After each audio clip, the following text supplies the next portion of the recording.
Yes hello चो हाय नमस्ते कैसे हैं आप सब वेरी गुड इवनिंग सबके लिए तो आज हम देखने वाला है നമ്മൾ പ്ലസ് 1 കംപ്ലീറ്റ് ചാപ്റ്റേഴ്സ് പ്ലസ് 1 നമ്മൾ പഠിക്കാനുള്ള കംപ്ലീറ്റ് ചാപ്റ്റേഴ്സിന്റെ സമ്മറിയാണ് മനസ്സിലാക്കാൻ പോകുന്നത്.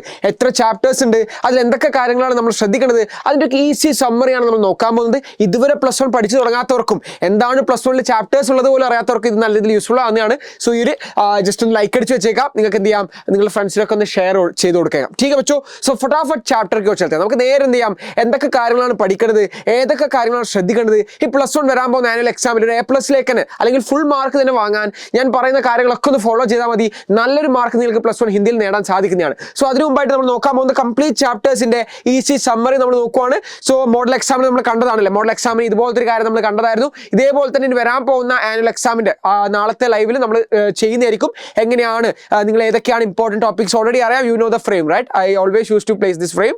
So you know the frame, I will make it tomorrow. So നാളത്തെ ലൈവിൽ നമുക്ക് എന്ത് ചെയ്യാം, ഇങ്ങനത്തെ ഒരു ഫ്രെയിം നാളെ സെറ്റ് ചെയ്യാവുന്നതാണ്. റെഡി അല്ലേ? സോ അതിന്റെ കൂടെ തന്നെ എനിക്ക് നിങ്ങളോട് പറയാനുള്ള ഒരു കാര്യമാണ്, പ്ലസ് 2ലേക്ക് നമ്മൾ പ്ലസ് 2ലേക്ക് കടക്കാൻ പോക്കായി. പ്ലസ് 1 എക്സാം ഇതിലൂടെ കംപ്ലീറ്റ് ആവുന്നുണ്ട്. നേരെ നമ്മൾ പ്ലസ് 2ലേക്കാണ് എൻട്രി ചെയ്യാൻ പോകുന്നത്. പ്ലസ് 2ൽ എങ്ങനെ പഠിച്ചു തുടങ്ങണം, സെയിം എജുപോണിന്റെ ബാച്ച് നിങ്ങൾക്ക് വേണ്ടി അവൈലബിൾ ആണ്. 2026-27 ബാച്ച് നിങ്ങൾക്ക് ഇപ്പോൾ അവൈലബിൾ ആണ്. സോ ഏപ്രിൽ 8-ാം തീയതി മുതലാണ് നമ്മുടെ ക്ലാസ് സ്റ്റാർട്ട് ചെയ്യുന്നത്. ഇപ്പോഴേ നല്ല പഠിച്ചോളൂ. പ്ലസ് 2 എന്ന് പറയുന്നത് കുറച്ചും കൂടെ നമ്മൾ എന്താണ് തീക്ഷ്ണമായിട്ട് പഠിക്കേണ്ടിയിരിക്കുന്നു. കുറച്ചും കൂടെ തീവ്രമായിട്ട് നല്ലൊരു എഫേർട്ട് ഇട്ട് കഴിഞ്ഞാൽ പ്ലസ് 2ൽ നല്ലൊരു മാർക്ക് നിങ്ങൾക്ക് വാങ്ങാൻ സാധിക്കുന്നതിനാണ്. സോ പ്ലസ് 2 എക്സാം നല്ല സീരിയസ് ആയിട്ട് എടുക്കേണ്ടിയിരിക്കുന്നു. നിങ്ങൾ ഫ്യൂച്ചറിലേക്ക് നിങ്ങളുടെ വലിയൊരു ടേണിംഗ് പോയിന്റ് തന്നെയാണ്. അതിനുശേഷം നിങ്ങൾക്ക് ഒരുപാട് ഓപ്പർച്യൂണിറ്റീസ് ഉണ്ട്. സയൻസ് ആണെങ്കിൽ നീറ്റിലേക്കും ജെയിലേക്കും അതുപോലെ തന്നെ CUT ഒക്കെ എഴുതിയിട്ട് എല്ലാവർക്കും എല്ലാ സ്ട്രീമിലുള്ളവർക്കും CUT ഒക്കെ എഴുതിയിട്ട് പുറത്തു പോയിട്ട് പഠിക്കാനൊക്കെ ഒരുപാട് അവസരങ്ങളുണ്ട്. അതുകൊണ്ട് തന്നെ പ്ലസ് 2 നിങ്ങളുടെ ഇപ്പോഴേ നിങ്ങൾ എന്താണ് ഈ സൂപ്പർ ബാച്ചിന്റെ ഭാഗമാകാം. പ്ലസ് 2 സൂപ്പർ ബാച്ചിൽ ഇപ്പോൾ തന്നെ അഡ്മിഷൻസ് ഒക്കെ നിങ്ങൾക്ക് എടുത്തു വെക്കാവുന്നതാണ്.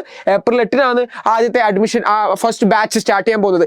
സയൻസ് ആയിക്കോട്ടെ, കൊമേഴ്സ് ആയിക്കോട്ടെ, ഹ്യൂമാനിറ്റീസ് ആയിക്കോട്ടെ, നിങ്ങൾക്ക് ഈ ഒരു നമ്പറിൽ കോൺടാക്ട് ചെയ്യാവുന്നതാണ്. ഓക്കെ, സോ അതുപോലെ തന്നെ നിങ്ങൾക്ക് ഡിസ്ക്രിപ്ഷനിലും ഈ ഒരു ഫിൽ ചെയ്യാനുള്ള ഒരു ഓപ്ഷൻ നിങ്ങൾക്ക് ഡിസ്ക്രിപ്ഷനിലും കാണുന്നതാണ്. सो എല്ലാവരും फटाफट इस लाइव को लाइक करो, अपने दोस्तों के साथ शेयर करो. अभी तक लाइक नहीं किया है कमेंट बॉक्स में फायर लगा दो. റെഡി ബച്ചോ? ठीक है. സോ നേരെ നമുക്ക് എന്ത് ചെയ്യാം, നമ്മുടെ കാര്യത്തിലേക്ക് കടക്കാം. ആദ്യം തന്നെ എനിക്ക് നിങ്ങളോട് പറയാനുള്ളത്, ആദ്യം നമ്മുടെ ഏതാണ് വരുന്നത്, ആദ്യം നമ്മൾ പഠിച്ചൊരു കാര്യമാണ്.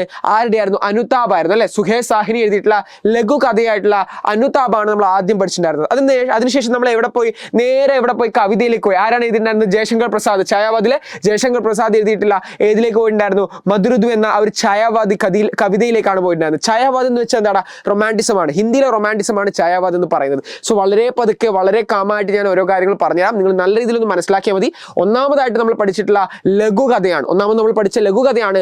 ആരാണ് എഴുതിയെന്ന് നോക്കിക്കഴിഞ്ഞാൽ നമുക്ക് മനസ്സിലാവുന്നത് സുകേഷ് സാഹിനിയാണ്. Sukesh Sahni, SS അനുതാപ് എഴുതാറാണ് SS Sukesh സാഹിനിയാണ്. അതിനുശേഷം നേരെ നമ്മൾ വന്നു ജയശങ്കർ പ്രസാദ് ആണ്, JP ആണ്. മധുരദി എഴുതാറാണ് JP ആണ്, JP. ഓക്കെ, അതിനുശേഷം നമ്മൾ പഠിച്ചാണ് letter RTI, right to information act എന്ന് പറയുന്ന RTI എന്ന് പറയുന്നല്ലേ, അതെന്താണ്? യെസ് ഹം ജോ സീക്കാ ഹെ റൈറ്റ് ടു ഇൻഫർമേഷൻ നമ്മൾ പഠിച്ചതാണ് RTI 2005 ആണ്. ഓക്കെ, അധികാർ അധിനിയം 2005, സൂചന അധികാർ അധിനിയം 2005 നമ്മൾ പഠിച്ചൊരു കാര്യമാണ്. ഗവൺമെന്റിനോട്, നമ്മളെ റൂൾ ചെയ്യുന്ന ആ ഭരണകൂടത്തിനോട് നമുക്ക് എന്ത് ചെയ്യാം, ചോദ്യങ്ങൾ ചോദിക്കാം. നിങ്ങൾ എന്തൊക്കെ കാര്യങ്ങൾ ചെയ്തു എന്നൊരു കാര്യത്തെക്കുറിച്ചാണ്. ഇന്നത്തെ പൗരനായിട്ട്, ഉത്തമ പൗരനായിട്ട് ഭാരതത്തിൽ നമ്മൾ ജീവിക്കാൻ നമ്മൾക്ക് അറിഞ്ഞിരിക്കേണ്ട കാര്യങ്ങളാണ്. എങ്ങനെയാണ് ആ നീതിയെ പുലർത്തേണ്ട ആൾക്കാർ തന്നെ ആ നീതി എത്രമാത്രം അനിവാര്യമാക്കുന്നു, അത് എത്രമാത്രം ജനങ്ങളിൽ എത്തിക്കുന്നു എന്നൊരു കാര്യത്തിൽ നിങ്ങൾക്ക് സംശയം ഉണ്ടെങ്കിൽ അവരോട് തന്നെ നമുക്ക് ചോദ്യം ഉയർത്താനുള്ള ഒരു അവസരമാണ് ഇതിലൂടെ RTI റൈറ്റ് ടു ഇൻഫർമേഷൻ 2005 ആ ഒരു ആക്ടിലൂടെ നമുക്ക് ലഭിച്ചിട്ടുള്ളത്. അതിന്റെ സാർവജനിക സൂചന അധികാരിക്ക് ഒരു പത്ര, ഓക്കെ, പബ്ലിക് സെക്ടറിൽ ഇരിക്കുന്ന ആ ഒരു സാർവജനിക സൂചന അധികാരിക്ക് എന്ത് ചെയ്യുന്നത്, നമുക്കൊരു ലെറ്റർ എഴുതി അയക്കാൻ അതിന്റെ ഒരു ഫോർമാറ്റ് ഉണ്ട്. ആ ഒരു ഫോർമാറ്റ് പഠിച്ചു കഴിഞ്ഞാൽ നിങ്ങൾക്ക് ഈസി ആയിട്ട് എഴുതാൻ സാധിക്കുന്നതാണ്. ഓൾറെഡി നമ്മൾ കണ്ടു തന്നെയാണ്. അരക്കൊല്ല പരീക്ഷക്കായാലും നമ്മൾ കണ്ടതാണ്, മോഡൽ എക്സാമിനായാലും ക്വസ്റ്റ്യൻ വന്നിട്ടുള്ളതാണ്. സോ ക്ലിയർ അല്ലടാ? അതിനുശേഷം നാട്യരൂപാന്തരം അല്ലെ, ജുലൂസ് എന്ന നമ്മൾ അവിടെ ക്യാരക്ടർ സ്കെച്ച് മാത്രമാണ് അവിടെ വലിയ ഇമ്പോർട്ടൻസ് ആയിട്ട് ഞാൻ പറഞ്ഞിട്ടുള്ളൂ. ക്യാരക്ടർ സ്കെച്ചാണ് ജുലൂസിൽ വരുന്ന സമയത്ത്. ചിത്ര മുദ്ഗൽ എഴുതിയ നാട്യരൂപാന്തരമാണ് ഏത്? ജുലൂസ് എന്ന് പറയുന്നത്. ജുലൂസ് എന്ന് പറഞ്ഞാൽ അറിയത്തില്ല, ആ ഒരു സമരമാണ്, ആ ഒരു സ്ട്രൈക്ക് ചെയ്യുന്ന ആ ഒരു കമ്മ്യൂണിറ്റിനെയാണ് ജുലൂസ് എന്ന് പറയുന്നത് അല്ലെ. ആ ഒരു കൂട്ടം ആൾക്കാർ, ആ സമരത്തിനെയാണ് ജുലൂസ് എന്ന് പറയുന്നത്. ആ സമരത്തിൽ നയിക്കുന്ന ആൾക്കാരില്ലേ, ആ ആൾക്കാരുടെ ഒരു കൂട്ടമാണ് ജുലൂസ് എന്ന് പറയുന്നത്. അതിൽ മെയിൻ ആയിട്ടുള്ള ക്യാരക്ടർ ആരൊക്കെയായിരുന്നു നമ്മൾ പഠിച്ചിട്ടുണ്ടായിരുന്നത്? അവിടെ പറയാം, ഇബ്രാഹിം അലിയാണ്. അതുപോലെ തന്നെ ആരാണ്? ഒരു ജല്ലാദായിട്ടുള്ള ക്രൂരനായിട്ടുള്ള ബീർബൽ സിംഗുമാണ് അവിടുത്തെ ഇവിടുത്തെ ക്യാരക്ടേഴ്സ് എന്ന് പറയുന്നത്. ക്ലിയർ അല്ലടാ? കൺസെപ്റ്റ് റെഡി അല്ലേ? ഇനി നേരെ പോവാം നമ്മുടെ രണ്ടാമത്തെ യൂണിറ്റിലേക്ക് എത്തുന്ന സമയത്ത് ആ ഒരു ദോഹയാണ് നമ്മൾ പഠിച്ചിട്ടുണ്ടായിരുന്നത് അല്ലേ? ദോഹ ആരൊക്കെയാണ്? കബീർദാസിന്റെ ഒരു 5 ദോഹയാണ് നമ്മൾ പിന്നെ പഠിച്ചിട്ടുണ്ടായിരുന്നത്. റെഡി അല്ലേ? ദോഹ തോ ഹംകോ പത്താ ഹൈ. ദോഹ എന്ന് പറയുന്ന ചെറിയ വരികളിൽ വലിയ ആശയം, ചോട്ടെ പങ്ക്തിയോമേ ബടാ ആശയം ആണ്. ചെറിയ വരികളിൽ വലിയൊരു ആശയം, സമൂഹത്തിൽ വലിയൊരു പരിവർത്തനമൊക്കെ കൊണ്ടുവരാൻ സാധിക്കുന്നതാണ് കബീർദാസിന്റെ ദോഹ എന്ന് പറയുന്നത്. കൺസെപ്റ്റ് റെഡി അല്ലേ? അടുത്ത നമ്മൾ ഫിലിം സമീക്ഷയാണ്. ഒരു ഫിലിമിന്റെ ഒരു സമീക്ഷയിലേക്ക് പോകുന്നതാണ് നമ്മൾ പഠിച്ചത്. കണ്ടൊരു സിനിമയെ അതിനെ റിവ്യൂ ചെയ്യുക, ക്രിട്ടിസൈസ് ചെയ്യുക. കാരണം ക്രിറ്റിസിസം ആണ് ഈ ലോകത്തെ തന്നെ മുന്നോട്ട് നയിക്കുന്ന ഒരു കാര്യം എന്ന് പറയുന്നത്. സോ ക്രിറ്റിസിസം ആണ് ഒരു ഫിലിം, നിങ്ങൾ കണ്ട ഒരു സിനിമയുടെ ക്രിറ്റിസിസം ആണ് അവിടെ ചോദിച്ചിട്ടുള്ളത്. ക്ലിയർ അല്ലടാ? അതിനുശേഷം വന്നു സമ്പാദികയാണ്. സമ്പാദിക എന്ന് പറയുന്നത് എന്താ? സമ്പാദിക എന്ന് പറഞ്ഞാൽ നമുക്കറിയാം അത് വലിയൊരു വരുന്നില്ല, എഡിറ്റോറിയൽ വരുന്നതല്ല അത്ര. അത് നിങ്ങൾക്ക് എന്ത് ചെയ്യാം? അത് ഇഗ്നോർ ചെയ്യാവുന്നതാണ്. അത് അത്ര ഇമ്പോർട്ടൻസ് കൊടുക്കേണ്ട ആവശ്യമില്ല. ആപ്കി ആവാസ് എന്നതിലൂടെ ഒരു എഡിറ്റോറിയൽ ആണ്, അത് വേണ്ട. ഓക്കെ, അടുത്ത കവിതയാണ്. ഇത് വളരെ ഇമ്പോർട്ടൻ്റ് ആണ്. ചാന്ദ് ഔർ കവി എന്ന് പറയുന്നത്. ചാന്ദ് ഔർ കവി എന്ന് പറയുന്നത് രാംധാരി സിംഗ് ദിനകറിന്റെ ആ ഒരു പ്രഗതിശീല കവിതയിൽ വരുന്നതാണ്. കുറച്ചുകൂടി ഒരു മാറ്റത്തിലേക്ക്, ഓക്കെ, പ്രഗതിശീലത എന്ന് പറയുന്ന ആ ഒരു സയൻസിന്റെ ഒരു പുരോഗമന ചിന്താഗതിയുള്ള അല്ലെങ്കിൽ ഒരു പുരോഗമനത്തിലേക്ക് നയിക്കുന്ന പുതിയ ചിന്തയുടെ ഭാഗമാകുന്ന ആ ഒരു രാംധാരി സിംഗ് ദിനകറിന്റെ ചാന്ദ് ഔർ കവിയാണ്. ചാന്ദ് ഔർ കവിയിൽ നമ്മൾ കണ്ടതല്ലേ? ചന്ദ്രൻ എന്താണ് പറഞ്ഞിട്ടുണ്ടായിരുന്നത്? ചന്ദ്രൻ എന്താണ്? മനുഷ്യൻ എന്താണ്? അജീബ് സ ജാൻവർ है, अजीब सा जीव है, क्या है? अब खुद उलझने बनाकर उसमें फंस जाता है ना, उसमें ठांग कर जीते हैं. സ്വയം പ്രശ്നങ്ങൾ ഉണ്ടാക്കി അതിൽ തന്നെ അസ്വസ്ഥനായി ജീവിക്കുന്ന മനുഷ്യരെ കളിയാക്കുന്ന ചന്ദ്രനോട് കവിയുടെ രാഗിണി പറയാണ്, മേരാ ജോ സ്വപ്ന ऐसे पानी के बुलबुल जैसा नहीं है, വെള്ളത്തിലെ മുകുള പോലെയല്ല എൻ്റെ സ്വപ്നങ്ങൾ എന്ന് പറയുന്ന രാംധാരി സിംഗ് ദിനകറിന്റെ ഒരു കവിതയിൽ ആധുനിക മനുഷ്യൻ എന്ന് പറയുന്നത് നിങ്ങൾ പണ്ടത്തെ മാറ്റങ്ങൾ എതിർക്കുന്ന മനുഷ്യരെയാണ് എന്ത് ചെയ്യുന്നത്? ഈ ഒരു കവിതയിലൂടെ എതിർക്കുന്നത്. നമ്മൾക്കറിയാം കവിയെ ഒരു എന്താണ് സിമിലി പോലെ ഉപമിച്ചതാണ്. ഓക്കെ, ഒരു ഉപമിച്ചാണ് ചന്ദ്രനെ എന്താണ് ഒരു ഇന്നത്തെ സമൂഹത്തിലുള്ള ജനങ്ങളിൽ തന്നെ ആൾക്കാർ എന്താണ് മാറ്റത്തെ എതിർക്കുന്ന ഒരുപാട് ജനങ്ങൾ നമ്മുടെ സമൂഹത്തിൽ തന്നെയുണ്ട്. മാറ്റങ്ങൾ, പുതിയ കാര്യങ്ങൾ നമ്മുടെ ഇവിടത്തേക്ക് വരുന്ന സമയത്ത് ഇംപ്ലിമെന്റ് ചെയ്യുന്ന സമയത്ത് അതിൻ്റെ ഒന്നും ആവശ്യമില്ല, പഴമയിൽ തന്നെ മതി, എന്തിനാണ് പുതിയതൊക്കെ, നമ്മൾ ഇതുപോലെ തന്നെ ജീവിച്ചാൽ ഇതുവരെ ജീവിച്ചില്ല, ഇനി എന്തിനാ മാറ്റങ്ങൾ? ആ മാറ്റങ്ങൾ അനിവാര്യമാണ്. ആ മാറ്റങ്ങൾ എതിർക്കുന്ന ആ ഒരു ജനതയാണ്, ആ ഒരു കൂട്ടത്തെയാണ് രാംധാരി സിംഗ് ഈ ഒരു കവിതയിലൂടെ എന്ത് ചെയ്യുന്നത്? അതിലൂടെ അദ്ദേഹത്തിന്റെ ആ ഒരു ചേതാവനി എന്ന രീതിയിൽ അദ്ദേഹം എന്ത് ചെയ്യുന്നത്? ആ കവിതയിലൂടെ അങ്ങനത്തെ ജനങ്ങൾക്കെതിരെയാണ് അദ്ദേഹം ഈ ഒരു കവിത എഴുതിയിട്ടുള്ളത്. സോ ആ ഒരു പുതിയൊരു പുരോഗമന ചിന്താഗതിയെ മുന്നോട്ട് വെച്ചുകൊണ്ടുള്ള രാംധാരി സിംഗ് ദിനकर जो एक प्रगतिशीलवाद के जो कवि होते हैं, इनकी जो एक प्रगतिशीलता इनकी जो कविता के अंदर हम देख सकते हैं. रेडी? ठीक है बच्चों? യെസ്, പുരോഗമന ചിന്താഗതിയാണ് പ്രഗതിശീലത എന്ന് പറയുന്നത്. സയൻസിന്റെ ആയാലും മാറ്റങ്ങളെയാണ് നമ്മൾ പറയുന്നത്. പുതിയ മാറ്റങ്ങൾ, പുതിയ ലോകത്തിലേക്ക് വരുന്ന സമയത്ത് പുതിയ കാര്യങ്ങളും ഇന്നോവേഷനും ഒക്കെ, ടെക്നിക്കൽ ആയാലും ഇന്നോവേഷൻ ആയാലും മാറ്റങ്ങൾ ഉണ്ടായിക്കൊണ്ടേയിരിക്കണം. കാരണം മനുഷ്യരാണ് അല്ലെ, മനുഷ്യർ എന്ന് പറയുന്നത് ചിന്താശേഷിയിലൂടെയും അതുപോലെ ആ നൈസർഗികതയുടെയൊക്കെ മാറ്റങ്ങളിലേക്ക് നയിക്കുന്ന ഒരു കൂട്ടമാണ്. പക്ഷേ ചില ആൾക്കാർ എന്താണത് വേണ്ട, ഇത് മതി എന്ന് വിചാരിക്കുന്നതിനെയാണ് ഇവിടെ നമ്മൾ എന്ത് ചെയ്യുന്നത്? രാംധാരി സിംഗ് ദിനകർജി അദ്ദേഹത്തിന്റെ കവിതയുടെ ആ ഒരു തീക്ഷ്ണമായിട്ടുള്ള വരികളിലൂടെ അദ്ദേഹം മുന്നോട്ട് വെക്കുന്നത്. കൺസെപ്റ്റ് റെഡി അല്ലേ? അത് നമുക്ക് ഡീറ്റെയിൽ ആയിട്ട് പേടിക്കേണ്ട, വളരെ ഡീറ്റെയിൽ ആയിട്ട് ഞാൻ സംസാരിക്കുന്നതാണ്. ആ കവിതയുടെ ആസ്വാദന ടിപ്പണിയൊക്കെ നമ്മൾ പഠിക്കുന്നതാണ്, ടെൻഷൻ അടിക്കേണ്ട. ടീക്ക് വെച്ചോ. പിന്നെ ശബ്ദാർത്ഥം അവിടെ വരുന്നുണ്ട്, പിന്നെ കഴിഞ്ഞു. നേരെ മൂന്നാമത്തെ ഹം ജോ സീഖ് ലിയാ ജാൻ പെഹചാൻ ആണ്. ഐഡന്റിറ്റിയെ കുറിച്ച് വരുമ്പോഴാണ് എവിടാണ് ആനന്ദ് കി ജോ ഫുൾച്ചടി ഹോത്താ ഹൈ, സ്പാർക്കിൾസ് ഹോത്താ ഹൈ, ആനന്ദ് കി ജോ ഫുൾച്ചടിയ. ഓക്കെ, ആനന്ദ് കി ഫുൾച്ചടി എന്ന് പറയുന്നതിൽ 5 ഘടനയാണ് പറയുന്നത്. 5 ഘടനയും നമ്മൾ ഇന്ന് നല്ല രീതിയിൽ പഠിക്കാൻ പോക്കാണ്. ഒന്ന് റീകോൾ ചെയ്തേക്കാം. ഏതൊക്കെയാണ് 5 ഘടന? ഏതൊക്കെയാണ് 5 ഘടന നമ്മൾ നോക്കുന്ന സമയത്ത് നമുക്ക് ആദ്യം തന്നെ കാണുന്നത് ഒന്നാമത്തെ ഘടനയാണ്. ഒന്നാമത്തെ ഘടന എന്ന് പറയുന്നത് ഏതിലായിരുന്നു? ഒരു വൃദ്ധനായ വ്യക്തി. ആംഖി ഘുട്ടിലാം ബോ രഹേ थे, തബ് ഏക് നൗജവാൻ ആകെ പൂച്ചാ ക്യാ കർ രഹേ ബാബൂജി. അന്നേരം നൗജവാൻ പറയൂ എന്താണ് ക്യാ ബോൾ രേ, അന്നേരം എന്താണ് നൗജവാൻ പറയും എന്താണ് ചെയ്യുന്നത് ബാബുജി? അപ്പൊ എന്താണ് ഇയാൾ പറയും ഞാൻ എന്ത് ചെയ്തു? ആംഖി ഘുട്ടിലാൻ പോരെ, ഞാൻ എന്തിനാണ് ഇത്? അവിടെയാണ് നിസ്വാർത്ഥ സേവ. സമൂഹത്തിൽ നിസ്വാർത്ഥമായിട്ടുള്ള സേവയാണ്. ഇതിനെക്കുറിച്ച് ഡീറ്റെയിൽ ആയിട്ടൊരു എക്സ്പ്ലനേഷൻ ഞാൻ ആ ചാപ്റ്റർ എടുക്കുന്ന സമയത്ത് പറയുന്നതാണ്. ജസ്റ്റ് ഇതുപോലത്തെ 5 ഇൻസിഡൻസ് ഉണ്ട്. 5 ഇൻസിഡൻസ് നമുക്ക് ഈസി ആയിട്ട് പഠിക്കാം. ഇവിടെ ചോദിക്കാൻ സമീക്ഷ, ഞാൻ പറഞ്ഞില്ലേ, ഇവിടെ ചോദിക്കാൻ ചാൻസ് കൂടുതലും സംക്ഷേപണമാണ്. ഓക്കെ, സമീക്ഷ പോലത്തെ ഒരു റിവ്യൂ അല്ല, മറിച്ച് ഒരു സംക്ഷേപണമാണ്. ഒരു പ്രിസൈസ് റൈറ്റിംഗിലേക്ക് ഇവിടെ ചാൻസ് ഉണ്ട്, ഒരു കോൺവെർസേഷൻ ഇവിടെ വരാൻ ചാൻസ് ഉണ്ട്. ഓക്കെ, അതൊക്കെ ഇവിടെ വളരെ പ്രോബബിലിറ്റി കൂടിയൊരു ചാപ്റ്റർ തന്നെയാണ് ആനന്ദ് കി ഫുൾച്ചടിയ എന്ന് പറയുന്ന നമ്മുടെ അനന്ത് ഗോപാൽ ഷേവ്ഡജിയുടെ ഈ ഒരു നിബന്ധം എന്ന് പറയുന്നത്. ഓക്കെ, ഈ ഒരു നിബന്ധം നമ്മൾ പഠിച്ചിരിക്കും. ഈ ഒരു എസ്സെ നമ്മൾ മനസ്സിലാക്കാൻ പോവാണ്. വളരെ ഈസി ആയിട്ട് മനസ്സിലാക്കാം. ആരാണ് എഴുതിയത്? അനന്ത് ഗോപാൽ ഷേവ്ഡയാണ് എഴുതിയിട്ടുള്ളത്. ഏതാണ്? ആനന്ദ് കി ഫുൾച്ചടിയ. ഓക്കെ അല്ലേ? ഓദർ മനസ്സിലായില്ലേ? ओके, कविता ഏതാണ്? പിന്നെ വരുന്നതാണ് പത്ഥർ की बेंच എന്ന് പറഞ്ഞിട്ടുള്ള ചന്ദ്രകാന്ത് ദേവദാലെ. ഓക്കെ, आज भी जो पत्थर की बेंच की जो सिलसिला है ना, वो सिलसिला क्या है, खून की जो सिलसिला होने वाला है എന്ന രീതിയിൽ അതിലൂടെ അദ്ദേഹത്തിന്റെ ഒരു പേടിയോടെ സൂചിപ്പിക്കുന്നതാണ്. കാരണം എന്തുകൊണ്ടാണ്? ഒരു യെസ്, ഹം സമझ सकते हैं പത്ഥർ की बेंच എന്ന് പറയുന്നത് ഒരു സാർവജനികമായിട്ടുള്ള, ഒരു പബ്ലിക് ആയിട്ടുള്ള പ്രോപ്പർട്ടിയാണ്. പക്ഷേ ചിലവരൊക്കെ അതിനെ തന്റെ അധീനതയിലേക്ക് എത്തിക്കാൻ ആഗ്രഹിക്കുന്നുണ്ട്. സമൂഹത്തിൽ എവിടെയൊക്കെ ഉണ്ടായിട്ടുള്ള ഇതുപോലത്തെ അത്താണികളാണ്. ആരൊക്കെ ഉണ്ടാക്കി വെച്ചതാണ് പഴമേ. കാരണം യാത്രയുടെ സമയത്തൊക്കെ ക്ഷീണം മാറ്റാനും ഒക്കെ നോക്കി ഒരു ഇരിക്കാനും ഒരു സഹായത്തിന് ഒരു സപ്പോർട്ടിനൊക്കെ പണ്ട് യാത്ര ചെയ്യുന്ന സമയത്ത് മധ്യകാലീന സമയത്തൊക്കെ ഉണ്ടാക്കി വെച്ചതാണ്. പക്ഷേ ഇന്ന് ചിലർ അവരുടെ അധീനതയിലേക്ക് അല്ലെങ്കിൽ അവരുടെ ആവശ്യങ്ങൾക്ക് വേണ്ടിയിട്ട് ആ പത്രക്ക് ബെഞ്ചിനെ അത് സ്വായത്തമാക്കുന്ന എന്നൊരു കാര്യത്തെക്കുറിച്ചാണ് നമ്മൾ ഈ ഒരു പത്രക്ക് ബെഞ്ച് എന്ന കവിതയിലേക്ക് വന്നിട്ടുണ്ടായിരുന്നത്. പത്രക്ക് ബെഞ്ചിന്റെ 4 ഇൻസിഡന്റ് ഉണ്ട്. ഒരു ചെറിയ കുട്ടി, ഒരു നവജവാൻ, ഒരു വൃദ്ധനായ ആള്, അതുപോലെ തന്നെ ഒരു പ്രേമിക. ഈ ഒരു 4 ഇൻസിഡന്റ് നമ്മൾ ഡീറ്റെയിൽ ആയിട്ട് മനസ്സിലാക്കാൻ പോവാണ്. കൺസെപ്റ്റ് റെഡിയുള്ള, ഈസി അല്ലേ? ഇനി നേരെ അടുത്തേക്ക് പോകാം. പലതവണ നമ്മൾ പഠിച്ചതാ പത്രക്ക് ബെഞ്ചൊക്കെ, പലതവണ നമ്മൾ പഠിച്ചതായതുകൊണ്ട് തന്നെ ആ ഒരു കവിത നിങ്ങൾക്ക് വളരെ സിമ്പിൾ ആണ്. ചന്ദ്രകാന്ത് ദേവദാലെ എഴുതിയിട്ടുള്ള പത്രക്ക് ബെഞ്ചാണ്. Chandrakant Devtale CD, okay, Chandrakant Devtale CD, പത്രക്ക് ബെഞ്ച് CDP, ഓക്കെ.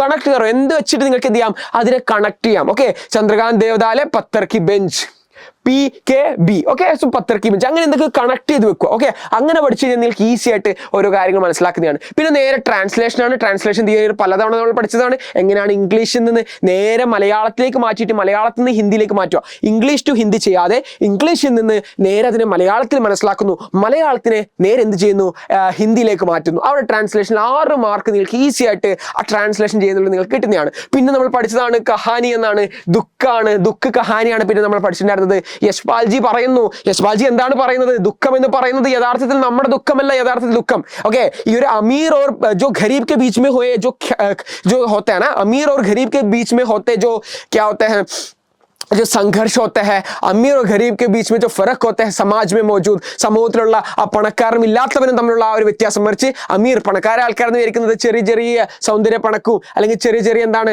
ആ ഒരു കാര്യങ്ങളിലൊക്കെ എന്താണ് ദുഃഖിതനായിട്ട് സ്വന്തം ജീവിതത്തെ ദുഃഖത്തിന്റെ ആ ഒരു പീഡിതമായിട്ടുള്ള ഒരു ലോകത്തേക്ക് സ്വയം കൊണ്ടുപോകുന്ന ആ ഒരു അവസ്ഥയല്ല, മറിച്ച് സമൂഹത്തിൽ ഇല്ലായ്മയാണ് യഥാർത്ഥത്തിലുള്ള ദുഃഖം എന്ന് മനസ്സിലാക്കുന്നതാണ് യശ്പാലിന്റെ ഈ ഒരു ഹംജോ പസീക ഹെ യെ കഹാനി ദുഃഖ് എന്ന് പറയുന്നത്. ഇവിടെ ദിലീപ് ഹേമ എന്ന് പറയുന്ന ആ 2 കഥാപാത്രങ്ങളുടെ ചെറിയ ചെറിയ थोड़ा सा क्या होता है, हम മിസ്അണ്ടർസ്റ്റാൻഡിങ് बोल सकते हैं ना, ഗലത് ഫെമി ഒരു മിസ്അണ്ടർസ്റ്റാൻഡിങ്ങിന് പരമായിട്ടുണ്ടായിരുന്ന ചെറിയ ചെറിയ കാര്യങ്ങളെ കൊണ്ടുണ്ടായിരുന്ന ആ ഒരു ഉലझना है ना, സ്വയം എന്താണ് പ്രശ്നങ്ങൾ ഇങ്ങനെ ഉലझते जीते हैं. मगर हमारे जो दिलीप को समझ गया कि दिलीप को क्या समझ में आता, दिलीप को समझ में आया कि छोटे बच्चे और उनकी माँ से ആ ഒരു ചെറിയ കുട്ടിയും അമ്മയിൽ നിന്ന് കണ്ടെത്തിയ ആ ഒരു നിമിഷമാണ് അദ്ദേഹത്തിന് മനസ്സിലായത്. ये गरीब और अमीर के जो बीच में हुए जो ख्याई जो त्रासदी होता है, इसमें जो क्या होता है, यही तो यथार्थ दुख है. हमारा दुख क्या दुख है, നമ്മുടെ ദുഃഖമാണോ എന്നൊരു ചോദ്യമാണ്. നമ്മുടെ ഒന്നും ഈ ലൈഫിൽ ഒരു ദുഃഖമല്ല, യഥാർത്ഥത്തിൽ ദുഃഖം പട്ടിണിയാണ്, ഗരീബിയാണ്. അതൊക്കെ കണ്ടെത്തിയിട്ടുള്ള ആ ഒരു കഹാനി നമുക്ക്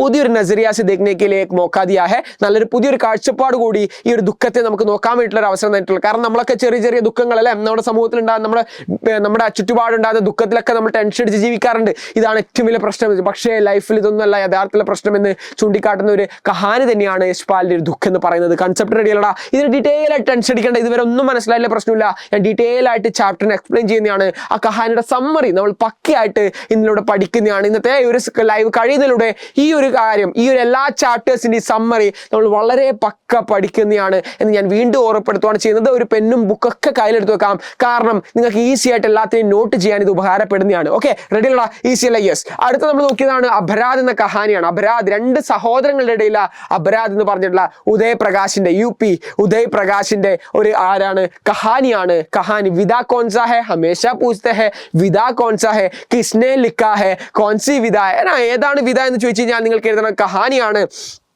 ആരാണ് എഴുതിയതെന്ന് ചോദിച്ചാൽ ഉദയ് പ്രകാശാണ്. ഉദയ് പ്രകാശിന്റെ കഹാനിയാണ് അപരാധ് എന്ന് പറയുന്നത്. ക്ലിയർ ആടാ? അവർ 2 സഹോദരങ്ങൾ തമ്മിലുള്ള ചെറിയൊരു അവിടെ ഒരു മിസ്അണ്ടർസ്റ്റാൻഡിങ് ആണ്. ഗലത് ഫെമിയിലൂടെ എന്താണ് അനിയൻ എന്നാണ് കുറച്ച് പൊസസീവായിട്ട് ചേട്ടൻ എന്നെ നോക്കുന്നില്ല എന്ന് മനസ്സിലാക്കിയിട്ട് ചേട്ടൻ എന്നെ ശ്രദ്ധിക്കുന്നില്ല എന്ന് ആർക്ക് അനിയനൊരു തോന്നലുണ്ടായി. ആ തോന്നലിന് കാരണമായിട്ട് പിന്നീട് എന്ത് ചെയ്തു, അനിയൻ മാതാപിതാക്കളോട് കംപ്ലൈന്റ് ചെയ്യുന്നു, ചേട്ടൻ അടി വാങ്ങിച്ചു കൊടുക്കുന്നു. അപ്പൊ ചേട്ടൻ എന്ത് ചെയ്തിട്ട് വലിയൊരു ആഘാതത്തിലേക്ക് അത് നയിക്കുകയും പിന്നെ ആ ഒരു പ്രശ്നം എങ്ങനെ സോൾവ് ചെയ്തൊക്കെയാണ് നമ്മൾ അതിൽ കണ്ടിരുന്നത്. സോൾവ് ആയിട്ടുണ്ടോ? ഇല്ല അല്ലെ? കാരണം എന്താണ്, പിന്നെ ചേട്ടൻ അനിയന് ഒരുപാട് വർഷങ്ങൾക്ക് ശേഷം വലുതായപ്പോൾ ഈ ഒരു കുറ്റം, ഈ ഒരു തെറ്റ് ഏറ്റുപറയണമെന്നുണ്ടായിരുന്നു. പക്ഷേ അപ്പോഴത്തേക്ക് പാരൻസ് ഒക്കെ മരിച്ചിട്ടുണ്ടായിരുന്നു. അച്ഛനും അവൻ്റെ ആ സമയത്തുണ്ടായിരുന്ന അച്ഛനും അമ്മയൊന്നും ഇപ്പോൾ ഉണ്ടായിട്ടില്ല, അവരൊക്കെ മരിച്ചു.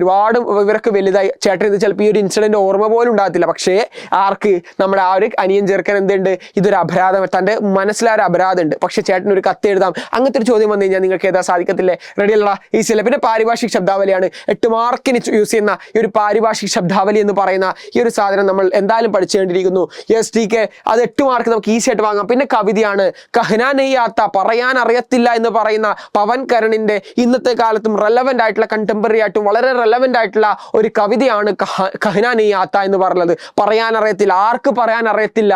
ആർക്ക്? എല്ലാവർക്കും പറയാൻ അറിയാം. പക്ഷേ ചില ആൾക്കാരെ പറയാൻ വിടത്തില്ല എന്നൊരു കാര്യത്തെക്കുറിച്ചാണ്. അവർക്ക് പറയാൻ അറിയാം, അവർക്കെല്ലാം അറിയാം, അവർക്ക് തുറന്ന് പറയാൻ അറിയാം, സമൂഹത്തിൽ ഉണ്ടാകുന്ന പ്രശ്നങ്ങളെ തുറന്നടിച്ച് സംസാരിക്കാൻ അവർക്കറിയാം. പക്ഷേ ചിലർ എന്ത് ചെയ്യുന്നില്ല? ഇവരെ സംസാരിക്കാൻ അനുവദിക്കുന്നില്ല. ഈ ഒരു സമൂഹത്തിൽ എന്താണ് ഇല്ലവനും ഇല്ലാത്തവൻ എന്ന രീതിയിൽ അടിച്ചമർത്തപ്പെട്ട, മാറ്റി നിർത്തപ്പെട്ട, അല്ലെങ്കിൽ എന്ത് ചെയ്യാം, अलगाव है ना, अजनबीपन, अलगाव किए गए उन लोगों के बारे में कवि पवन करण यहाँ बताते हैं. उनको कहना आता है, मगर उनको कहना, वो जो अमीर लोग है ना, नहीं तो शक्तिशाली वर्ग बोलते हैं इन लोगों से, तुम पहला कहना सीख कर आओ, तुम जो पहला कहना सीख कर आओ, फिर हमसे बात करो, फिर हमसे बोलो. कौन बोलता है? जो शक्तिशाली वर्ग बोलता है. ശക്തിശാലി ആയിട്ടുള്ള ആൾക്കാർ പറയാണ്, നിങ്ങൾ ആദ്യം പറയാൻ പഠിക്കൂ, എന്നിട്ട് നമ്മളോട് വന്ന് പറയൂ എന്ന് പറയുന്ന ആ ഒരു വർഗത്തിനെതിരെയാണ്. കാരണം അവർക്ക് പറയാനറിയാം, ഉनको जो कहना आता है मगर उनको क्या मौका नहीं मिल रहा है, they don't getting the opportunity to speak എന്നൊരു കാര്യമാണ് നമുക്ക് ഇവിടെ കാണാൻ സാധിക്കുന്നത്. സോ बोलते हैं हम तो बोलेंगे ही, हम we can speak. ആ ഒരു കാര്യത്തെക്കുറിച്ചാണ് പവൻ കരൺ എന്ത് പറയുന്നത്, കഹ്നാ നഹി ആത്ത എന്ന കവിതയിലൂടെ പറയുന്നത്. ഇത്രയും കാര്യങ്ങൾ നമുക്ക് പഠിക്കാനുള്ളൂ. ഇത്രയും 4 ഈ ഒരു യൂണിറ്റിലൂടെ നമ്മൾ ഇത്രയും കാര്യങ്ങൾ പഠിച്ചു കഴിഞ്ഞാൽ നല്ലൊരു മാർക്കാണ്. എല്ലാത്തിൻ്റെയും സമ്മറി ഏകദേശം കിട്ടിയില്ലടാ, സമ്മറി വളരെ സൂപ്പർ ആയിട്ട് മനസ്സിലായില്ലേ? ജസ്റ്റ് ഒന്ന് ലൈക്ക് ഇട്ടിടാ, എല്ലാവരും കമന്റിൽ ഒന്ന് ഫയർ ഇട്ടേ, कमेंट बॉक्स में पूरा फायर से उड़ा दो, जस्ट लाइक करो, इस लाइक को, ठीक है बच्चों, क्लियर.